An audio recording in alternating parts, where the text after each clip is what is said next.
Welcome to the first Coaches Show of the 2024 Big Train season. I'm Cailey Thalman here alongside Big Train manager Sal Colangelo, and for the first time ever, we are bringing you a weekly Coaches Show giving you a behind-the-scenes look into the 2024 season. Now, Sal, you've been here as a manager since 2005, and you started even before that with the Big Train. Did you ever think back then that you would have continued being here for as long as you have?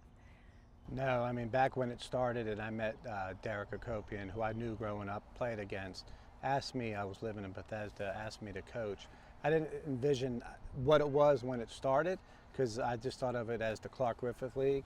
Everyone plays on one field, everyone knows everybody, but I didn't envision it to be this community atmosphere here in Bethesda. And when I first stepped out here, I was like, wow, this is awesome. College summer baseball, this is amazing. And so it just grew and grew and grew, and I was afforded the opportunity to manage once Derek had stepped down, to be with the kids and work on his business. And I didn't think I'd still be here at this time. I mean, 25 years later, right, 25th season, start this year. If you asked me 24 years ago, I would probably say no. It's long days, long hours. Get up in the morning, you're at work at 5, and you don't get home till 11 p.m. every night. So you just got to have the drive and understand why you're doing it and just keep going with it. You mentioned this special community.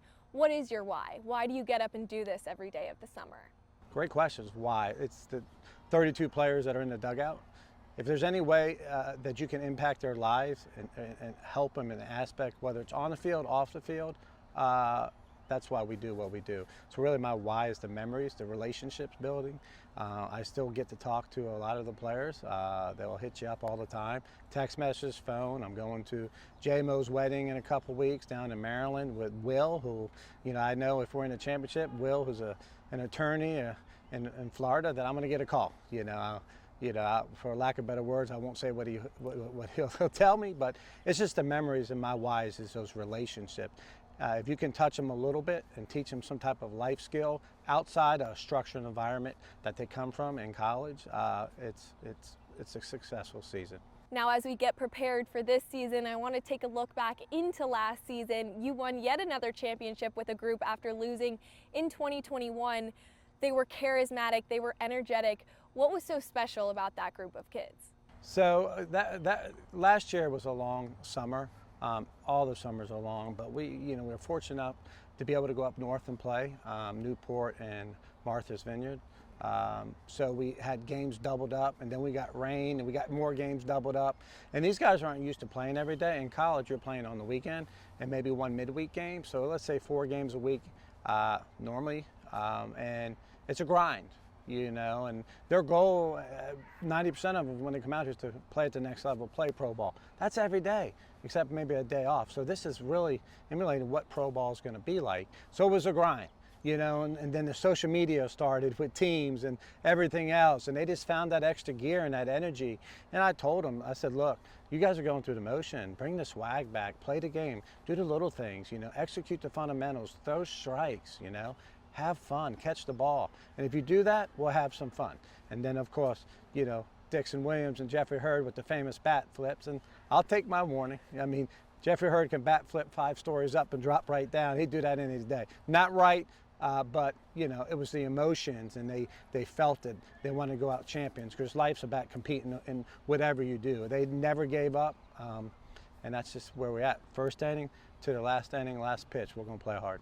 And you mentioned Jeffrey Hurd. There was one game in particular that I feel like encapsulated who Jeffrey Hurd was. He got up to hit in the bottom of the 9th inning in Game 1 of the playoffs against the Crop Dusters with 2 outs, and he hit a 2-run bomb to tie the game that you eventually ended up winning.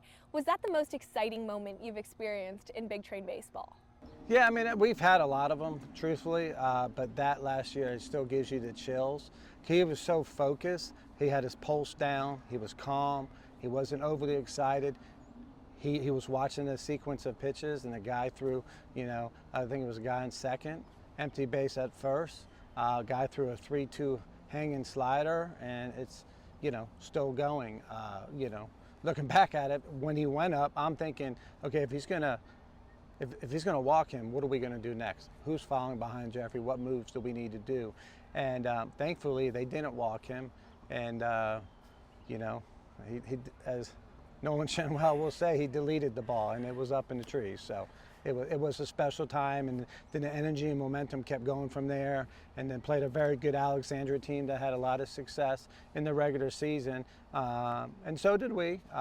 So we just, we had to take charge and get ahead and put pressure on them. So yeah, it was exciting. Now, there was so much success last season with that championship that I assume you were looking to continue this season. You met the guys for the first time yesterday, and you saw them practice for the first time today. What have you seen from this group so far? A lot of energy. Normally when they come, they're quiet. They're kind of like, yes sir, no sir. They're trying to fill you out, fill each other out. And I'm looking down at the pitchers, and they look like they've already bonded. It's nice to have guys back. I try to get guys back every year so they understand the Big Train way and what we're trying to do and what we're trying to accomplish. So I think the gel, the way they're getting together and the way they're working with each other, and big thing, they're beating me to the ballpark right now. Coach Bob was here with Jordan Crossland, and they're taking ground balls at 2 o'clock as I'm sitting in 2.5 hours of traffic to get up here. So I just think that they have a lot of energy right now, and it just seems that brotherhood is connecting. It is key when you get guys from out west, down south, on the east. They all play different baseball. Cal State Fullerton, they're going to bunt you. They're going to play small ball. They're going to hit and run. They're going to do the little things. They're going to safety squeeze. And it's just to see the way they're taught and how they do it, it's really special. You always seem to find such talent amongst these teams, and that rings true this season as well, as many aren't here yet due to regional appearances. What is the talent of this group like? Well, look, I'd be dumb and not remiss to say, I'm only as good as the coaches. We are an extension of the program. We're an extension of the University of Maryland. Coach Swope, who played here, and Coach Jackson in Alabama with JJ, and Virginia Tech with Chef and Kurt. We're an extension of their program. So my goal is to get not just good players, but good kids.